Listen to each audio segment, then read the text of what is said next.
139, 122, the final from San Antonio, 16th straight loss for the Kings. Grant with the night off. Ryno here with you, Jerry Reynolds. Jerry, Grant has a message on how he thinks the show will go tonight. It will be a dandy. So at least we have that. How you doing tonight, buddy? I tell you what, if I was any better, vitamins would take me. I'm telling you, that's just how it is. Vitamins would take me. So what exactly, you know what? We'll get to that later in the show. We've got plenty to talk about with the Kings. I want to start with the Spurs though, Jerry. Coming into tonight, they had a 4-game lead in the loss column as the second seed. So the separation between them and the Nuggets, 4 games. They beat the Thunder 4 times this year out of 5. Is this team arrived a year early? Oh, I think it has. Yeah. I mean, I don't, with the West being as tough as it is, I don't know if they can get through it, but they're one of the probably 3 teams that you'd have to say are favored to win the West, and anybody that wins the West would be favored to win the championship. Yeah. So that's the way I would see it. I'm not saying that's how it'll play out, but yeah, they're a serious contender. And that takes me really quick to the Eastern Conference. The Pistons, 5.5 game lead over everybody else in the East. Would you be shocked at seeing a Spurs Pistons finals? Not at all. Not at all. I mean, I think the Pistons probably have a better chance of getting there than do the Spurs, just by the fact there's a little less competition in the East, and the top teams probably aren't overall as good. But yeah, they're for real. I mean, obviously they got a great player in Cade Cunningham and Duran inside. I mean, they're a very physical team, much a little bit of a throwback to the bad boy days. But yeah, so they yeah, I think I'd be almost surprised if they don't make it to the finals. Yeah, Cade Cunningham, a huge performance the other night in MSG. So let's get down to the nuts and bolts of this one. Slow start for the Kings. The Spurs come out to an 11-0 lead right off the bat. And the Kings then actually played some competitive, okay basketball, Jared. Yeah, they did. I thought they closed the first quarter really well. The first half was very competitive and a lot of fun to watch. In fact, I mean, I thought it was really a fun game in the sense that Kings stayed right with them for the most part. And, the Spurs didn't really get away from them until kind of midway through the third. You knew they were in big trouble. And then the fourth, they just kind of went in, just did a pounding job on them. But yeah, it was one of those things that a little better game than the score. No doubt about it. And to your point, the Spurs finished the third quarter on a run, which they seem to finish every quarter tonight on a run, but that extended into the fourth into a 32-9 run. 32-9, Jerry. Yeah, you're going to get beat when you give up runs like that. I mean, it's one of those things in the NBA. It is a game of runs, and they're supposed to last 8-10 points, more or less. That's kind of the max.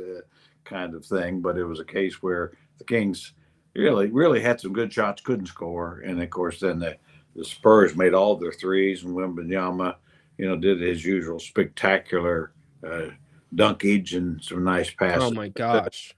But they've got just about everything filled. I mean, they got a good bench. When you can bring Harrison Barnes and Johnson off and Harper off your bench. You're for real.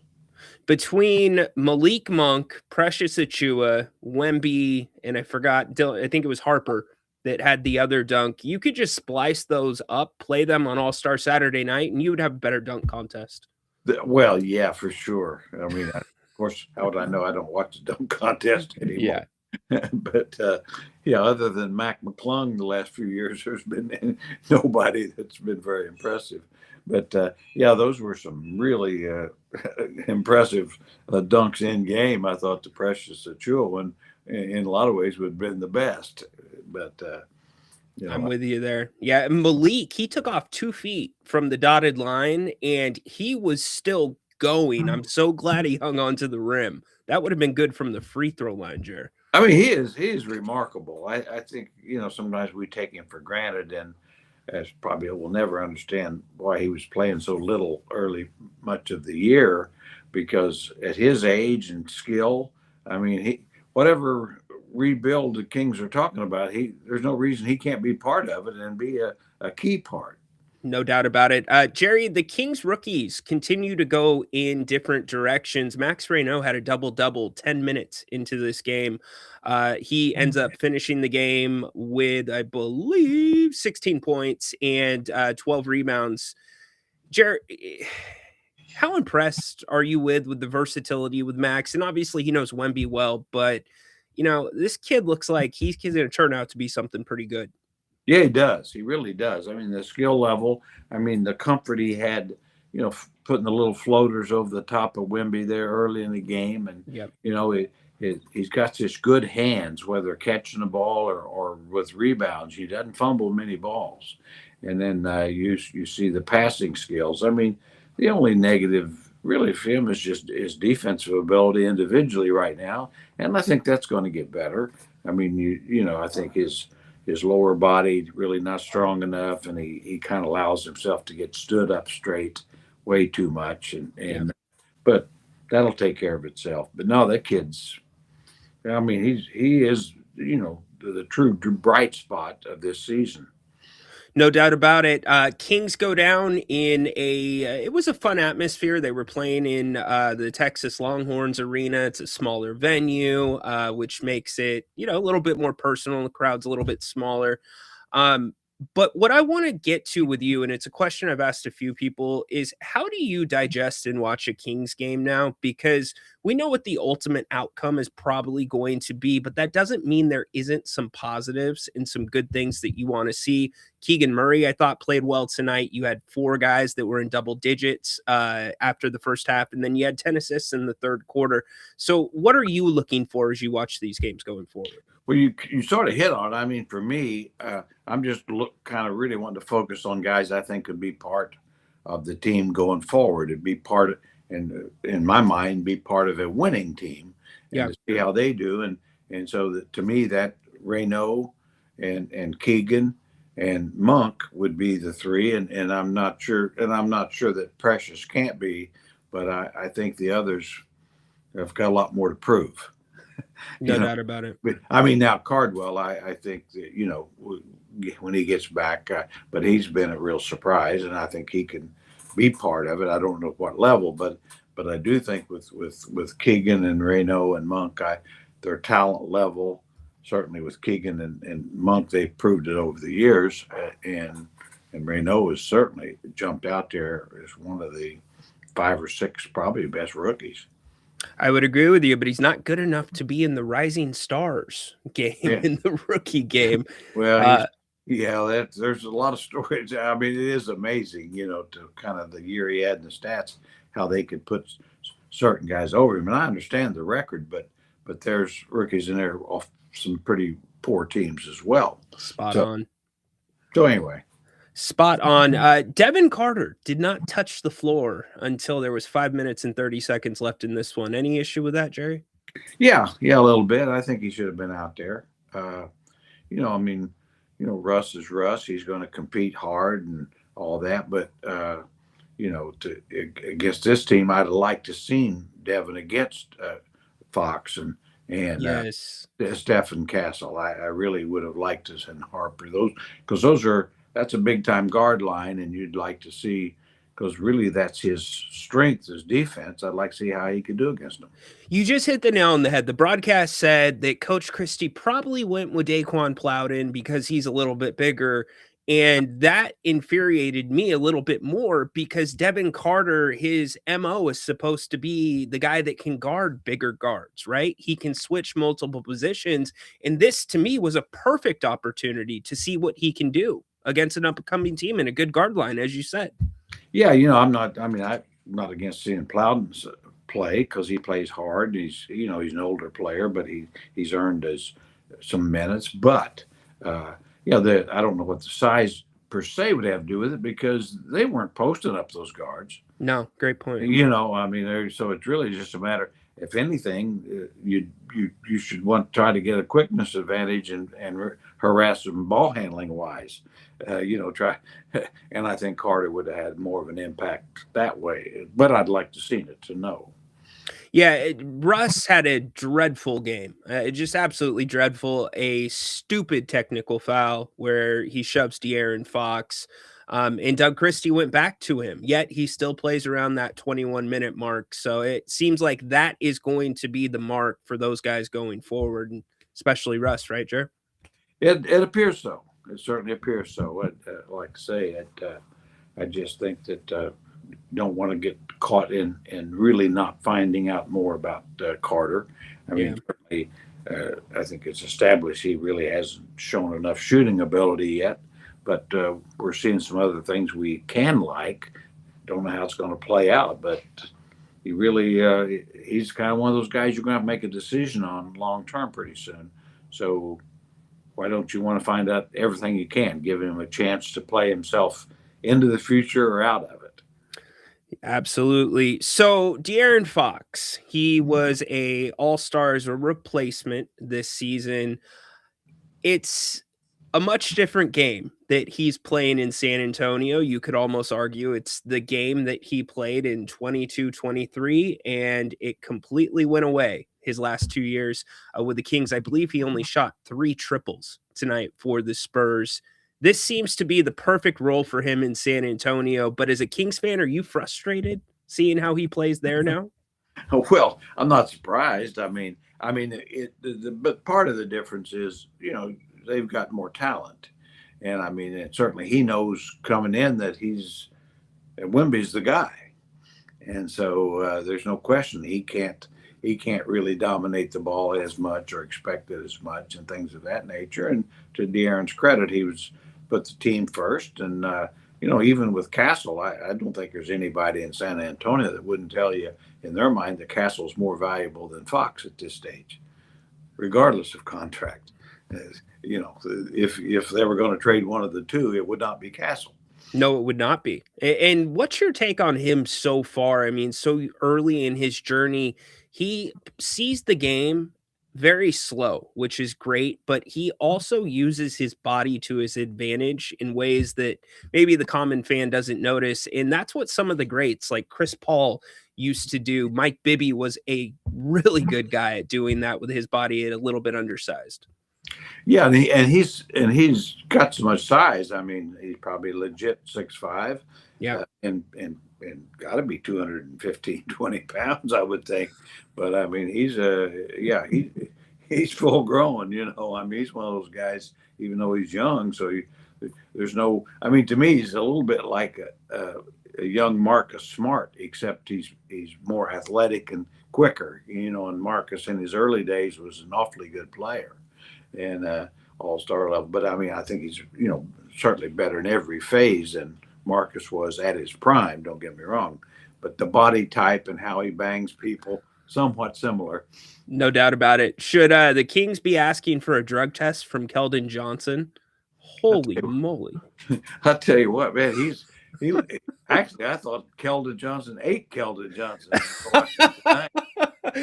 You bottled yourself up, and he took the Jerry Reynolds. That's what he did. Oh yeah, my gosh, he is big now. Yeah, he is puffed up, isn't he? Woo. It looks muscle, but he is just so much bigger. And I thought, I don't know if it's going to help him as much. He's kind of overdoing it. He's just trying to bulldoze everybody because he's an awfully good shooter and scorer. Yeah. And I don't know that trying to play bully ball is really the best thing for his game. It's nice to be stronger and more powerful, but looks like he's trying to do it more than probably should. No doubt about it. He used to just sit in the corners, and now he's like a PJ Tucker. Just get the heck out of the way. Yeah, he does. Chuck Hayes. Physically, it looks like Chuck Hayes and PJ Tucker, and of course he can actually score, which they couldn't. But look, I asked Law Murray from The Athletic on Friday. I sat in for Grant about his take on Keegan Murray, and he covers the Lakers, he covers the Clippers, and he does the power rankings as well for The Athletic. And he thinks Keegan's been completely used the wrong way here in Sacramento. And down the stretch, I know I am somebody, I think a lot of the fans are looking to get a read on what's next for Keegan Murray. He comes out, has 14 points in the first half, and then he just kind of gets lost in the shuffle, Jerry. Is this something Keegan needs to just step up and take over, or is that just not his personality? I don't think it's his personality. Now, I do think he needs to be more aggressive and call for the ball. Get involved with the guards. Make sure they're looking for him. I don't think it's his nature. I don't think he's the kind of guy that's going to be lead the team. I think that right has to be someone else. But I think he really needs to, I guess what I'd say, look after his own interest a little better. Kind of learn. I think he could learn a little bit from DeMar DeRozan, who is really gets that maybe to a fault sometime. Sure. But I think Keegan needs to do more of it.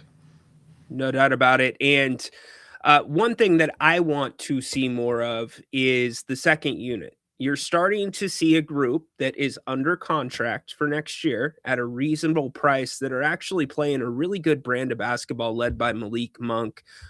Is that kind of the sell job right now to keep watching some Kings basketball?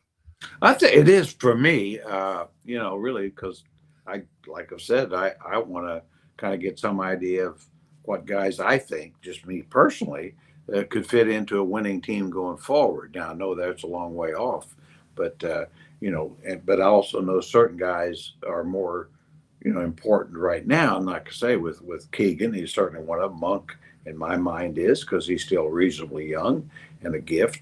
And then Ryno, and maybe as the year ends up, maybe we can find somebody else that you would kind of feel like could fit. Maybe, Cardwell, or maybe Nick Clifford finally gets some consistency and looks like he could be a third or fourth guard. Right now he doesn't. Not on a winning team, and same way with Devin Carter. So, yeah, there's things to look for, and I was hoping to see, of course, Hunter play. Yeah. Maybe he can get back and play some, just to see how he and Murray would play together. He is out for the season. Oh, is that's right. He had surgery today for the detached retina.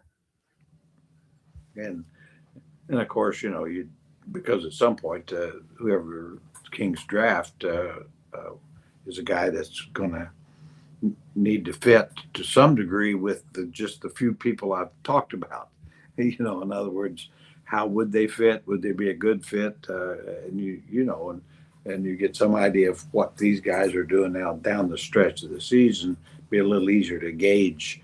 If you drafted a Cameron Boozer or a Dubinska, or I don't know at this stage. I don't know Peterson would be the one, but it seemed like there's more red flags there. Oh my gosh! Then you need flags. I mean, if Bill Self can't get a handle on it, I don't know who really can. Looks like John Salmons is watching. Thanks, John, for the super chat. Would Jerry boo Fox? John Salmons would. No, not really. I mean, I don't know all the backstory, but I do think players, as John would know, you got to look after your own interest. You're a professional basketball player. Teams look after their interest. Certainly, if they wanted to trade Fox and he didn't want to be traded, they would have traded him.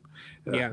And so I look at it different. I don't, as long as guys are good guys and tried, and, competed and were good with their coaches and teammates, and Fox was all of that.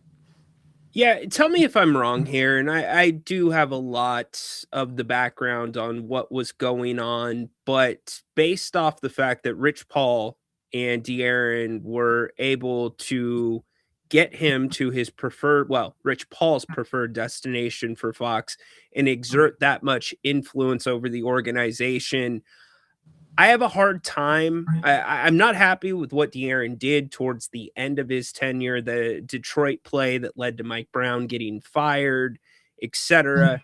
But De'Aaron could have exerted, and Rich Paul could have exerted a lot more pressure on this organization and strung them out and said, "Look, we just want a better product. We'll sign. Don't worry, we'll sign, but put a better product on the floor. Make these big moves for us." And then De'Aaron walks away and the Kings get nothing. So you have to look at that side of it too as well, right, Jared? Well, you do. He didn't. Now, having said all that, I know Rich Paul and pretty well, in fact, and he's doing what agents do. He's trying to exert pressure, on the organization, which quite honestly he didn't have. De'Aaron was under contract, for another year and a half. And so if it wasn't a deal you really wanted, and evidently it was a deal the Kings wanted, but in my mind is I might tell Paul and Fox, well, we'll look into trading you if that's what you want, but it'll be where we want and what's the best deal for us. There's no obligation to just deal with one team. No, you got to get. I mean, it's kind of like the Anthony Davis for Luka Doncic. I mean, if you were going to trade Luka Doncic, why wouldn't you survey the whole every team in the league? You might have got a much better deal. That's kind of my complaint about the whole thing.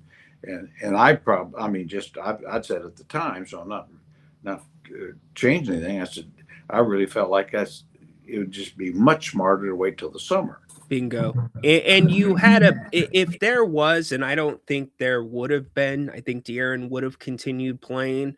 But if you had any type of issue like that going on, you had the built-in finger injury, which was a legitimate finger injury. You send him off for surgery like San Antonio did, and you sit him out the rest of the season. And the summertime is usually, depending on the draft, depending whether your team underachieved, there's a better market there. But the Kings served him to a silver platter, served him on a silver platter to the Spurs. Yeah, that's kind of the way I saw it. I mean, I do think, just after the season, you got so much more time to research things and what's available and what isn't. And to your point, I mean, if he was going to get the surgery, that'd been time to do it. And if not, when he played, De'Aaron would have played hard. I don't know. A lot of fans say occasionally they'll say, "Well, geez, if you don't give him what he wants, he'll lay down." Well, any player does that hurts their value enormously. Yep. It's like, no, that's the last thing they'll do if they want a new contract and stuff. They'll play. If anything, they'll play harder. I've always said that when guys are in the last year of their contract, you're going to see their best effort. Sometimes you won't see it after that, but you'll see their best effort till they get the next big contract. And there was no guarantee that De'Aaron Fox was going to be in San Antonio. No, past this season, because you got the draft picks coming in. You know what you have in Castle. Giannis might be available. You have this CBA that's constricting teams, limiting them to only really paying a couple of guys unless they're homegrown. And it's like, is De'Aaron really going to get that big number? And he ended up getting it in San Antonio. Well, there was some speculation, and I know I've talked to people that really thought that San Antonio might make a run at Giannis and use Fox as one of the parts of the deal because of contract and the fact, Milwaukee would need a young star in return of some type. And my understanding was they kind of backed up because the team was doing so good they didn't really think they needed to go that direction. Yep. That they were kind of, as you pointed out earlier, kind of a year ahead of schedule. And so anyway, but that's and if they wanted to do that, Rich Paul wouldn't have squat to do with it. Exactly right, because he doesn't have a no trade clause there. Jerry, this does not make any sense. Don't make no sense. DSC says that wasn't the real John Salmons. Can you believe that, Jerry? Well, I can't hardly believe it. I mean, it said John Salmons right it there. It did, yes. Yeah, I'm pretty sure that's the small forward that try to take you off the dribble every now and then. every now and then could. Jared, any closing thoughts on tonight, buddy? I want to get you off and back to your Saturday night. We so appreciate your time. Yeah, and other than it was what we expected, wasn't it? I mean, I think the encouraging thing was that the margin got there. At least there was a game to enjoy for about 2.5 quarters at least before the Spurs, clearly the better team, took over. And I guess for me, I thought Keegan and Monk and Ryno all played well. I mean, can they play better? Sure, but they accounted for themselves against one of the quality teams. Well said. I think some of your rookies play Max. I thought he played Wemby pretty well, played over him at times pretty well. So, Jared, I hope you have a great rest of the weekend, and looking forward to catching up with you when the Kings are in Memphis, buddy. Can't wait. More excitement coming. So, yeah, I think it's early, like at 8 o'clock. I'll be eating a bowl of popcorn here pretty soon, buddy. Okay. Can you settle this really quick? Mm-hmm. Can you make the popcorn at home as good as the G1C? No. Nope. Can't do it. No, Can't do it. that is absolutely the best on the planet as far as I'm concerned. And I consider myself an expert, but when it's hot, there's just and it's good when it's so not. Good. Yeah. Yeah. I mean, like I said, that's the biggest thing I missed from doing the pre and post game shows for a couple of years was the ladies give me the half a big yellow bag of popcorn after every game. Don't sleep on the cookies either at halftime. Oh, well, I didn't, sadly. I mean, the last thing I need to be eating, but that was the good old post game cookies, that's for sure. And you got post game cookies. Oh, that's you right. got special treatment. I did. I apologize. That's okay. I mean, it is the Jerry Reynolds media entrance. Well, I always worked on the sympathy, to feel sorry for an older senior citizen, Stop it. And so they did, bless their hearts. Oh my gosh, you're the best. Jerry, have a great rest of the weekend. Right. We'll see you next week, buddy. We'll see you. All right. Good stuff from Jerry, as always. Thank you very much, Connor, for the super chat. Appreciate you. Connor also asked, did Sabonis play his final game as a King? Grant and I have kind of breached that on the radio show. It's going to be a bigger discussion as the rest of the season plays out and we get into the draft time. And ultimately, I do believe Domantas Sabonis has played, unless something changes, he has played his last game here. Now, the other side of that is Zach LaVine. He has not formally opted in for next year, to my understanding, but it's been reported that he plans to opt in. And why wouldn't he plan to opt in at just under $50 million? So the Kings are not going to be a second apron team. There's just zero chance they're going to be a second apron team coming off of a season that, let's just be blunt, is this team going to get past 17, 18 wins? I don't see it. I just don't. So we will have plenty of time. And here's the other thing about Sabonis. Very interesting. Grant and I have talked about it a little bit as well.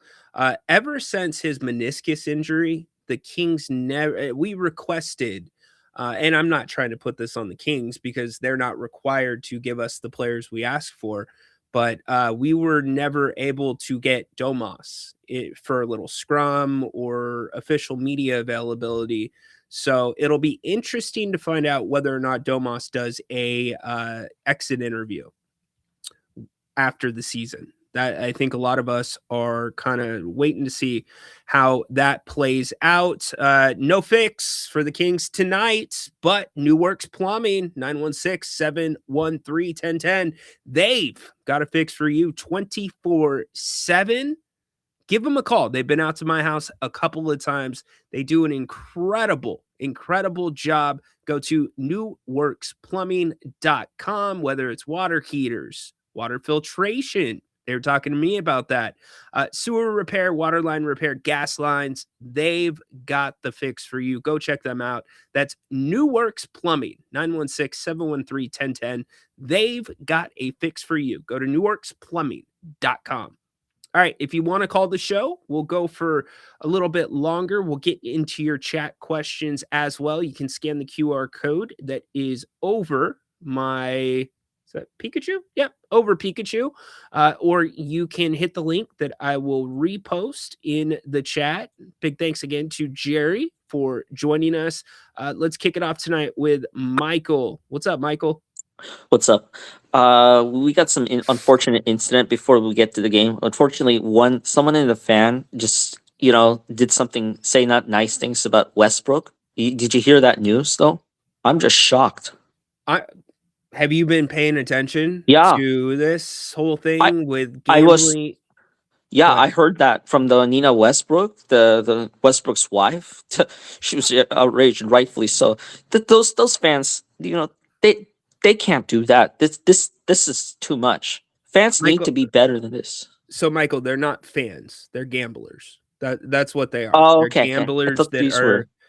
They're people that have nothing better to do with their time than be keyboard warriors and gamble money that they probably don't have. But the bigger problem is this is not an isolated incident with players in the NBA, players in other leagues, and it's certainly becoming a bigger point of conversation about the leagues that are taking in all this money of revenue, which yes, the players do get a share of that revenue from the companies, but I'm just going to use a basic analogy, is the juice really worth the squeeze? Is the NBA doing enough to put a buffer between what the gamblers are doing, the threats that they're getting to their families? It's just a really ugly situation. And it's why Adam Silver continues to make me want to puke every time he has a press conference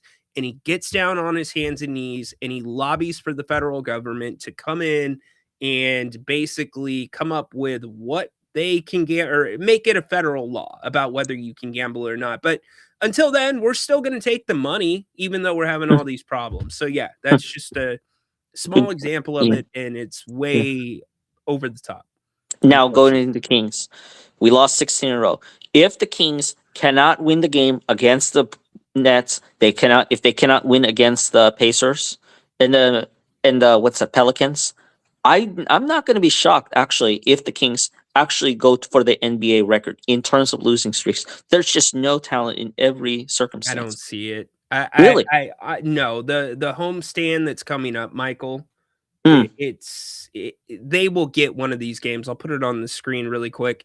I believe it's which 10 one of you 11. think it'll end? I'm not sure which game it will end, but you've got some winnable games there. Whether it is New Orleans, Chicago's doing a little bit better, Indiana, Charlotte. There's some winnable games. I think that the streak will not reach 28. However, I do think the Kings will at least tie the franchise record for losses at home, which is 8. Wait, what was the longest though? You said 8 for the 8 in a row at home is the franchise record. Okay. Yeah. All right. I mean, can you imagine though if imagine this, if Kings ever lose rest of the season, this would be a perfect time for Grant's rant for sure. I wonder if that's a great idea for Grant's rant. No doubt about 29 losses in a row. What's that? I'm sure it would come. No doubt about it. Would love to see that. 29 losses in a row for a rant, and then 40 losses in a row. That's a perfect idea for a rant. I don't want to see that because this. I don't like to see that definitely. Yeah, but it would be a good idea for Grant's rant though. Yeah, for sure. Hey, Michael, appreciate you, brother. Good stuff from Michael. Y'all have been through enough. You have.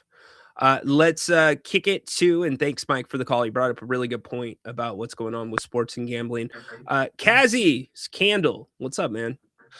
Hey, I know you and Grant have talked about this and callers as well, but like I gotta be honest. Like, I have not heard anything in the Sacramento media, nothing on Twitter, anywhere that says whispers about Doug being fired after the season. Like, that's just concerning, Ryan. I mean, Kazi, the season's still going on. It's not uncommon. This isn't college where they work out agreements like, okay, I'm going to coach the rest of the season and we're going to mutually part ways. But hold on, wait. Or continue. What's that? Oh, I thought you were going to say something else. No, I look, that'll all be handled after the season. I'm just saying, like, oh, okay, Doug's not making a ton of money. Doug is, for the most part, very good with development and the young players. There is zero reason to fire him right now. And yeah, I get that, definitely, yeah. And I'm pretty sure nobody on that bench would like to step into this situation for, what is it, 24 more games? Mhm. So you just write it out. Because, like, as I look at like the history of all these coaches over the last 15 years, I'm just saying, like, because with Mike Brown, you kind of got like little whispers. Luke Walton, same thing. Dave Yeager to an extent. And then I believe in the only coach in the 2010s that you were shocked by was Michael Malone. Like, that came out of left field. All these other firings were Ryno, you got little whisperings like in the media or on Twitter or whatever. So it's just like I don't see that right now anywhere, Ryan. Because Kazi, this team is historically bad. I know, They yeah. were okay. So there's not as much. Look, it's probably I don't want to say it's less covered, but there's less to cover, Kazi. There's not as much of the, what's going to happen with Mike Brown. He should be doing a lot better than this. What did you expect with Doug Christie, who has never been an NBA coach? So it's not at the same level, I guess. So Ryan, I would say you're looking into it a little bit too much. I mean, two things. Real quick. I mean, I guess like Vivek, Scott Perry kind of just looked at the season like as a trial season. Like, oh, we got all these stars, and some of them, a few of them are old. Okay, let's see how we do. Oh, didn't work. Okay, so Doug can't handle this. Maybe we'll just roll back, give him another season. You know, Let's get through this one. Kazi, I don't see any circumstance if the Kings are I don't pivoting. either. I think it's ridiculous if you bring him back. Then what are we talking about? We're talking about that we're not hearing chatter, that he's not going to be brought back. That's my point. If you have a top draft pick, Kazi, there's no way, in my opinion, you can bring Doug Christie back and put that player's future, what could be maybe the player the Kings have never had, in the hands of Doug. You just can't do it. So Yeah, for sure. I get it, though. I understand what you're saying. All right, buddy. Thank you. Thanks, guys. Chocolate chip. So, yes, chocolate chip with sea salt. They are so good. And when I tell you there's a race in the media to get down there, it's not just the media. Other teams and their staff, they know about the cookies too. So, like, they put out unless you're Jerry Reynolds, they put out one plate at halftime, and you better get down and get them. Some other place where you can definitely get some good grub. You know what I'm going to talk about. Bennett's West Side Grill. Bennett's in, actually, just Howe and Fair Oaks. What about Roseville? Make sure that you tune in to our shows on Fox this week. We might have some announcements coming up that you might be interested in, but go check out Bennett's prime cuts of seafood and steak. Also, specials throughout the week that you really can't beat. Honestly, you got happy hour all week long. Weekends, great brunch from 11 to 2 p.m. By the way, $55, 2 entrees, bottle of champagne, and orange juice, prime rib on the weekends as well. We were there for Valentine's dinner and Valentine's brunch. Go to bennettsrestaurants.com. Check them out. I guarantee you will not get a bad meal there. They are the best. Big thanks to Brian and Margo for sponsoring in part today's episode of the Postgame Show. Tay, what's up, man? Hey Ryno, thanks for taking my call. How are you Yes, doing? sir. Doing well. How about you? Good, good. I saw an article on ESPN that NBA is going to enact the anti-tanking rule starting next season, so that's good. Let the Sacramento Kings have Dibonsa or Ken Boozer, and the NBA can do whatever the hell they want, but just give us, one of those two, and I'll be happy. Um, I've been actually really looking forward to seeing Hunter and Murray together. Obviously, that's not gonna happen, but it's striking how unathletic we are defensively, evidenced by last two games. Yep. Last game, Bankero, Bain, Wagner, this guy, Javon Carter, I've never heard of. And today, Fox, Johnson, Barnes, Vassell, Castle, they were all over the place. So I wanted to see those two, Murray and Hunter, to see, how athletically they can, guard those, speedy wing guys, defensively. So, I think that's a good tandem that we can have, because again, we struggle, against these athletic teams and they make us so, unathletic, and I guess moving forward for the rest of the um, 20 whatever games left, uh, do you think we should, this might also be a trial period for someone like Precious Achua to see if he can get re-signed the next year? Uh, you mean like trial where he's getting heavy minutes? Yeah, heavy minutes for Well, someone like him. I don't know if there's other, even like Devin Carter, to see, if, I guess specific for Achua to see if he could be part of the work, roster next season. well, Because I the think he was a problem good pickup this season, he was a and great pickup. Yeah, he was a I great think you pickup. also made a comparison to Kawhi Leonard, a couple weeks ago. Some people shot that down, but I think you have a point. They have a similar body build. Obviously, comparing him into Leonard is a huge comparison. But I get what you're coming from. He might if he gets if he works on his shot and foot speed, we might actually have a solid player moving forward.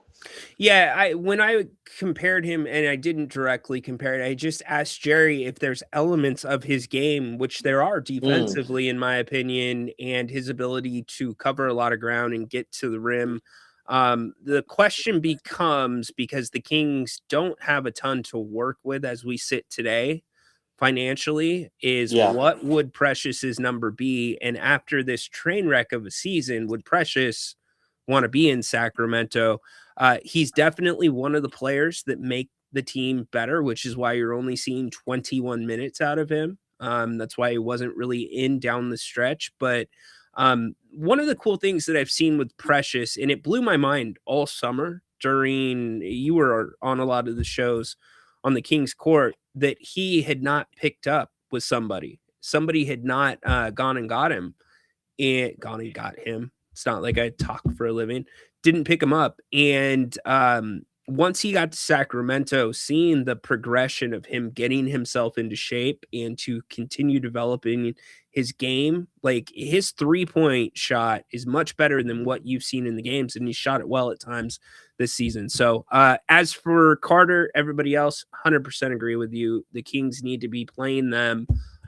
Look, you can start Westbrook start him at the start of the game and let him start the third quarter. But after that, like I don't need Russell Westbrook's number at this point past 14 minutes. I just don't. He's good for the team behind the scenes. He's a great teammate. He's been really good for Max. I think he is an awesome guy and I respect what he Yeah, does, and but this is you're hurting your team. You're hurting your exactly. development. Yeah. And if you look at a team like the Pelicans, they have DeAndre Jordan. He's not playing 20 minutes ahead of someone like Derek Queen. He's there as like a mentor role. So, Westbrook should play some type of role like that. I think Doug is still trying to see if he can win a couple games just, for the vibe of the team. But obviously, Westbrook is not, something that the Kings should, he's not something that we should invest in him. All due respect, he's a Hall of Famer. So, Yep, going to absolutely. the Clippers game tomorrow to watch Magic and your boy Kawhi Leonard. Oh, Go cool. Aztecs. Go Thanks, Aztecs, Ryan. baby. Appreciate you, Tay, down in SoCal. Good stuff from Tay. We will be back on the air for the Memphis game. The Kings will travel to Memphis tomorrow. Can Ryno be the Kings' Şengün? Way too early to tell. And their games are, although there's similarities, there's also some big differences. But his ability, and Jerry Reynolds has said this for a long time, that, and actually, it's one of the more disappointing things. I know Domantas Sabonis has missed most of the season due to injury, but what we all wanted to see, what I wanted to see, what Jerry wanted to see, was the Domas and the max minutes together, because so much can be done with those two, with their basketball IQs, with their passing abilities. And we rarely saw the combination. And when we did see the combination, it looked really, really good. But back to the point I was going to make is the Kings, when they run their best offense, or the best teams we think about, which Doug Christie was a part of, it was that Princeton offense, bringing those two big guys up to the elbows. And the Kings have just refused to do it. Jake, Keldon Johnson plays hard against the Kings, and Murray feels personal. Did you miss something? I don't know. I did not or don't know about anything that's personal. Need to log in as a fake. Hey, it might have been John Salmons. Who knows? We don't know. Maybe. They only left one chat and ran. Looking through the chat, see if there's anything else. Rich Paul, yeah, we've already covered that.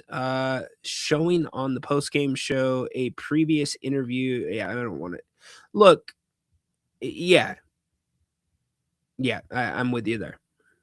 As I'm reading through here, yep, I'm with you about. Look, again, it is not shade, like, personally against Russ. There's something that's pushing this besides Doug Christie. I know Grant talks about Doug being infatuated with Russ. I'm not so shy.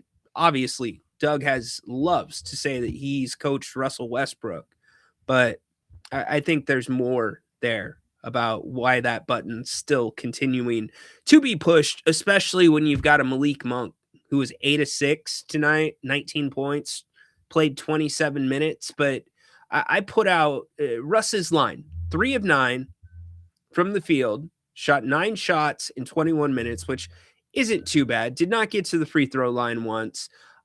He had 2 assists and 5 turnovers, and was a negative 21 for the game. And Doug went back to him into the fourth quarter. That's why it's confusing. When Devin Carter's sitting there doing nothing, just doesn't make a ton of sense. Appreciate the love, Anthony. Wish we would have got Russell Westbrook 7 years ago. Yeah, it's one of those things with the 3-point shooting this year. I saw a chat to begin the show that the Kings are last in the league. They are last in 3-pointers made and 3-pointers attempted.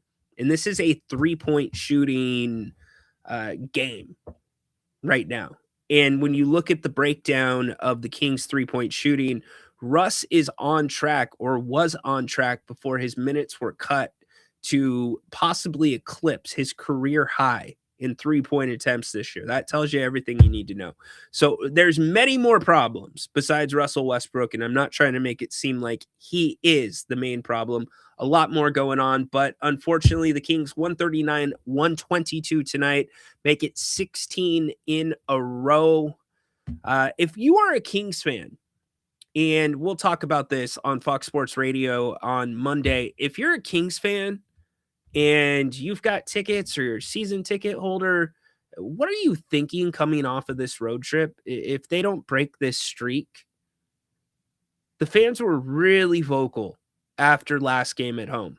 I'm curious where you're at, but we've got a big week coming up. Also, changes coming to the show. If you were with me on yesterday, you saw that I was on camera. We are going to be starting our simulcast imminently, where Grant and I will be on camera. So make sure you go download the Fox Sports KSAC app, completely free, Apple Store, Google Play. Make sure 3 o'clock, Monday through Friday, 3 to 6 p.m. You check us out and join us. Thanks to Grant for letting me fill in tonight. Thanks to all of you, Jerry Reynolds, obviously, our callers, our chatters. I mean, John Salmons, are you kidding me? Holy moly. Holy moly, Jim Buff John Salmons. Credit to John Salmons for still paying attention to the Kings. But we'll be back, Kings and Grizzlies, I believe on Monday. So hope you have a great rest of the weekend. Until then, be well, be safe, enjoy the weather. We'll catch you on the flip side. Have a great night. So long from Sacktown. Give us a big thumbs up, too, if you haven't already, on If You Don't Like That.